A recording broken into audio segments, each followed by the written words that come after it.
Huh? Why do I have to live with your mom? Don't inconvenience me. Please, my mom has breast cancer, and I want to take care of her. I'll make sure not to inconvenience you. You're so audacious. If you're so concerned, why don't you put her in a facility? Despite my desperate plea, my mother-in-law and husband flatly refused. I don't have a father. I've been living alone with my mother since I was a child, and she raised me with so much love. I just wanted to repay her by taking care of her in her final days. I was thinking that way. Even after all I've said, are you still going to say that you want to live with her? Okay. You can forget about it. I felt deeply disheartened. He didn't have to strongly refuse like this. In the end, I couldn't spend time with my mother during her last moments, and she passed away. A year has passed since then. One day, my husband informed me that my mother-in-law had breast cancer. I decided to look after my mom in this house, so you better take care of her, all right? Is he serious? I couldn't believe my ears at my husband's statement. Even though he told me not to inconvenience him when my mom had breast cancer, does he think he can say that to me now? Furious, I turned to my husband and said, "Just do as you please." Why would I take care of my mother-in-law? I will never forgive my mother-in-law or husband. My name is Lucille. I'm currently 45 years old, and I've been supporting our household as a housewife since I got married to my husband, Adriel. I wanted children, but despite undergoing infertility treatments, we were never blessed with any. Well, don't be so down. It's unfortunate that we can't have children, but as long as I can live with you, that's more than enough for me. I can't express how much these words saved me. There were times when I kept blaming myself and felt desperate. Thanks to my kind husband, we haven't had any major fights, and we've come this far. However, my relationship with my mother-in-law isn't great. I still remember what she said when we went to visit my in-laws before we got married. 20 years ago, when we decided to get married, I nervously went to my parents' in-laws' house with my husband to greet them. "You're the one Adriel is going to marry? You look kind of plain. And nice to meet you. So, what do your parents do?" "My father passed away when I was 2 years old due to lung cancer. My mother works as an office clerk in a factory." As I said this, my mother-in-law suddenly started clapping and laughing. "So, that's why you give off this aura of being poor." She had no idea about the hardships we had faced. True, my family was by no means wealthy. Nevertheless, my mother worked tirelessly to raise me to this point, and yet I was so frustrated and on the verge of tears, but my husband stood up for me. "Mom, don't say such things. I don't have a father either, right? Thanks to the money Dad earned while he was alive, we've had a relatively comfortable life. And don't be rude to the woman who's going to be my wife. Who do you think you are, talking to me like that?" "Well, fine. Marry whoever you want." My mother-in-law grumbled with dissatisfaction. Since then, I've been uncomfortable with her, and I've tried to avoid getting involved with her as much as possible. If my mom says anything strange again, I'll talk to her sternly, so don't worry. I found him reassuring and dependable. His kindness didn't change after we got married. He had always been there for me, but after a recent event, his attitude changed drastically. "I'm going to visit my mom's house to check on her." "Okay, take care on your way." I sent a message to my husband and went to my family home after a long time. I think it had been 6 months. I wondered if she was doing well. "I'm home!" While cheerfully saying that, I entered the house, but there was no response from my mother. That was unusual. She usually responded, louder than me. Puzzled, I entered the living room and found my mother sitting on the sofa looking downcast. "Oh! Lucille, you are here. What's wrong, Mom? You seem a bit down. Is something bothering you?" "Lately, I haven't been feeling well. I don't know if I'm just suffering from summer fatigue, but I haven't been able to eat much." The season was summer, and there had been a record-breaking heat wave. It wasn't surprising that she might be suffering from heat exhaustion. But still, my mother looks terribly thin. Worried, I persuaded her to go to the hospital. "You don't need to make such a fuss. It's just heat exhaustion. It's okay." Dad said the same thing at first, and didn't go to the hospital. And that's why his illness became serious. We had this conversation in the car. On our way to the hospital. I thought it would be great if there was nothing wrong. But please listen carefully. Unfortunately, the cause of her poor health is probably breast cancer. It has progressed to the point where there's probably nothing we can do. I think she has about a year to live. After she underwent various tests, I was called in by the doctor and entered the examination room by myself. That's when I was told that my mother had breast cancer. What? Breast cancer? About a year to live? What does that mean? My mind went completely blank. What would you like to do? There's an option for her to stay in the hospice care ward. I'm sorry. Please give me a moment to think. I don't remember how I managed to get home from there. When I realized it, I was back in the house I shared with my husband. That's how shocking this whole situation was. "Oh, you're finally home. Welcome back. What's wrong? You look so gloomy." Apparently, my mother-in-law had come to visit while I was gone. Under normal circumstances, I would have entertained her, but I didn't have the capacity for that. When I saw my husband, who had approached me with a concerned look on his face, I couldn't help but burst into tears. "My mom! She seemed unwell today, so I took her to the hospital. Then, they found breast cancer, and they said, there's nothing they can do." I told my husband about my mother's cancer diagnosis and the prognosis. They told me that she could stay in the hospice care ward, but I want to be there for her in her final moments. Can she live here with us? I knew my husband had a kind heart. He would understand, right? I felt apologetic, but I had assumed that he would agree. "What? Why do I have to live with your mom? It's going to be a hassle." The response from my husband was unexpected. To say it would be a hassle. Please don't say that. Please. I'll take care of everything, and I will make sure that we won't inconvenience you. Even though I pleaded desperately, my husband's answer remained unchanged. Moreover, he even said this. "She only has a year to live, right? In that case, it's better to have her taken care of at the hospital. Besides, if we decide to take care of your mom here, it would cost a lot of money, including making it wheelchair accessible and such. You don't earn any money, so you'd be already putting a burden on me with that. Do you understand that?" I never thought my husband was such an unreasonable person. To weigh life against money like this. But I couldn't back down. "If it's just about money, I will find a job that I can work remotely." "Oh my, that's why poor people like you," my mother-in-law cut me off. "Seriously, you're so audacious. Let me make it clear.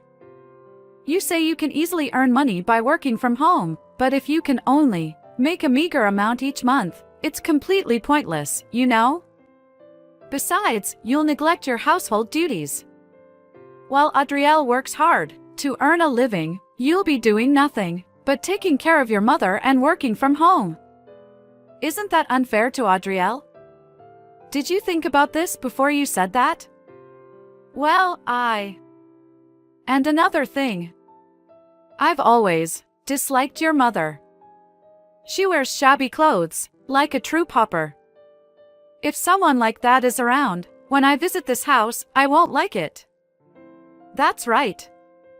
I don't want to come home tired, to a house where a sick person lives. So, we won't be living together. Even my husband outright rejected the idea. I couldn't give up, and I still tried to convince my husband, but before I could speak, I was interrupted. Even after all we've said, you still want to say more? If you want to take care of her so badly, then divorce me first. No, please forget about living together.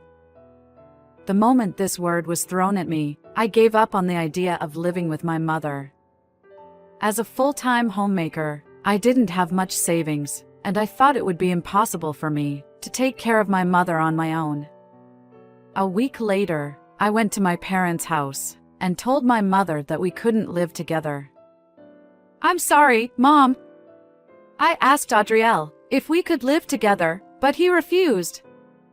It's okay, don't worry about it. I appreciate that. You even considered it. In the end, my mother stayed in the hospice care ward. Since we couldn't live together, I visited her almost every day. As I watched my mother weaken day by day, I felt anger towards my husband and mother-in-law, along with regret for not being able to live with her. I understood their reluctance to live together, but insulting my family like that was unforgivable. About a year later. Mom! Mom! Lucille! Get along well with Adrielle, okay? With me by her side, my mother embarked on her journey to heaven. The sorrow of losing my beloved mother was immeasurable. If only I had pleaded more with my husband back then. If only I had lived with my mother, even over his objections. Thinking that, I was filled with an unbearable sense of regret. My mom has just passed away. Oh, I see. I called my husband to tell him about my mother's death, but he hung up the phone with just a simple reply like that. He didn't even come to the hospital either. So, while engulfed in grief, I returned to my parents' house with my mother's body. Why do I have to attend the funeral of such a person? Just be quiet. It can't be helped. She's our in-law. My husband and mother-in-law, of course, attended my mother's funeral, but they seemed bored throughout. I could hear them whispering to each other, and I felt my anger welling up to the point where I was about to scream right there. All right. I've made up my mind. I don't care about them anymore. I will never forgive them. During the funeral, I vowed that I would definitely get revenge on them. After my mother's death, I started working part-time at a nearby supermarket. I did it so that I can eventually live alone. I'll save up and definitely leave that house behind. With that determination, I continued working part-time almost every day and managed to save a considerable amount. With this much saved up, a year after my mother's death, I was waiting for the right moment to finally ask my husband for a divorce. Then, one day, I think I should let you know this, but I thought he had nothing to say to me after all these years, but I calmly asked, What? What's wrong? Well, you see, my mom has been diagnosed with breast cancer. They said she has about a year to live. I never expected something like that to happen. I couldn't believe that my mother-in-law now has breast cancer, of which my mother died. Honestly, I was surprised, but so what? I see. It's the same as my mom. Right, and because of that, I've decided to look after my mom in this house. I have work, so would you be willing to take care of her? Is he serious? When my mother was sick, he refused to let her live with us, but now that his mother is sick, he decides without discussing with me? That's unacceptable. I remembered how my mother was treated, so I firmly rejected living together with my mother-in-law. Living together in this house? No way. No way. Come on, she is your mother-in-law. Besides, you only work part-time, so you can easily take care of her, right? When I asked you if my mom can live with us, you both rejected it. I'll give you exactly the same answer as you gave me at that time. She won't last a year anyway, right? So, she should stay in a facility or a hospital. Besides, I'm busy with my part-time job, so I can't take care of her. My objection made my husband's face turn red. Hey! How can you say like that? Oh, come on. This is what you guys did to my mother. If you want to live together and take care of her, go ahead, but do it on your own. Do. You think you can say that to me? Asterisk cite asterisk. I can't live with someone like you anymore. I'll divorce you. I didn't miss my husband's statement. I had been planning to bring it up myself, but this worked out perfectly. It saved me the trouble. Oh, I see. Understood. Hey, where do you think you're going? We are not done talking yet. Don't worry. I'm not running or hiding. Just wait a bit. I temporarily left the living room and brought the divorce papers from my room. We're getting a divorce, right? So, sign this. What is this? What do you mean? It's obvious. It's the divorce papers. I already signed the papers. As for my husband, he probably never thought that I would agree to divorce. He looked quite panicked. Are you serious? If you divorce me, you won't be able to survive, will you? You don't have much income, and if you just take care of my mother, I'll support you. What are you talking about? You're the one who brought up the divorce. Do you think I would ask you to sign the divorce papers as a joke? Of course, I'm serious. Besides, I can live without you. Why do you think I've been working part-time? I've wanted a divorce since the time you guys treated my mother so badly. But I had no savings and I thought life would be tough, so I endured it. I'm grateful that you brought up the divorce. My husband froze in silence, as if he had no words to reply. My husband is not the same person who used to be so nice to me. Even though my mother wished for us to get along at her final moment, that's no longer possible. You don't say anything, so that means you're okay with the divorce, right? Quickly sign the divorce papers. I don't need any alimony. I think you'll need the money for your mom's medical expenses. Okay, I understand. I'll sign. But are you sure about this? I said it's fine, didn't I? I unintentionally raised my voice. No matter what he says, I can't live with him anymore. My husband seemed surprised by my outburst and hastily signed the divorce papers. Is this okay? Yes, thank you. I'll take these to the town hall myself. I'll be leaving this house tomorrow, okay? The next day, as I had informed my husband, I packed my belongings and prepared to leave the house. Well then, thank you for everything. Good luck taking care of your mother. Do your best, I sarcastically told my husband, and I was about to leave the house. My husband had an indescribable expression on his face, glaring at me intently.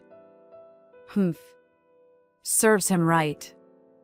Oh, by the way, there's something I forgot to mention. What is it? I want to make it clear that I will never forgive you and your mother for the rest of my life. Also, can you tell your mother that she used to dislike my mother, calling her a poor person or whatever, but I disliked her even more. With that, I had nothing left to say. After I left the house, I started walking towards my parents' home. Along the way, I stopped by the town hall and made sure to submit the divorce papers. I'm back. I returned to my empty childhood home and reported my divorce to my mother's portrait. Of course, there was no response, but I felt like my mother was saying, "Well done. From now on, I'll always be with you." To be honest, I had thought about demolishing my childhood home when my mother passed away. However, from now on, I'm going to protect this house. Nevertheless, I never knew that the true nature of those two was like that. I should have divorced him much sooner. I was lounging in the living room of my childhood home, sipping coffee and absent-mindedly murmuring such complaints to myself. 6 months later, I changed my job and started working at the factory where my mother used to work.